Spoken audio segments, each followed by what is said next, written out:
maandalizi ya timu yetu kwa kweli maandalizi yamefikia 95%. Kwa hiyo yani ni vitu vichache tu tulivyobakiza. Timu haina majeruhi, wachezaji wote wako sawa. Kwa sababu hii ni finali na tuwezi kutoa kila kitu kwamba tunaweza tukaingiza maingizo mapya, lakini nafikiri mashabiki watajionea tu uwanjani. Kama inavyojulikana, timu yetu ni timu yenye vibe. Kwa hiyo kila siku tunakuja na kitu kipya kwa ajili ya kusherehesha umati wa watu.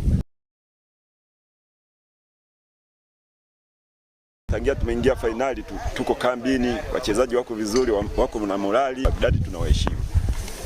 Kwa mara kwanza tukutana nao kwenye makundi tukawapiga goli 4, lakini huu mchezo wa mpira ni mchezo wa makosa. Tunaweza tukapata matokeo ambayo tuliingia nayo lakini yakawa tofauti, lakini nikuhakikishie kuwa timu yetu tumejipanga. Kwanza kabisa nipende kupongeza washabiki wetu kwa umoja waliotuonesha, kwa ushikamano mpaka sasa hivi tulipofikia.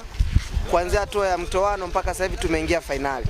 Ni kwa nguvu zao. Pia tunapenda kuwakaribisha zaidi na zaidi, tuungane, tukusanyike kwa wingi, tuende kuisupport Fencha FC, tuhakikishe tunarudi na kombe. Tunawaomba popote ulipo, kila mmoja tunajua na kazi zake, lakini tunajitolea kwa sababu ya hii timu.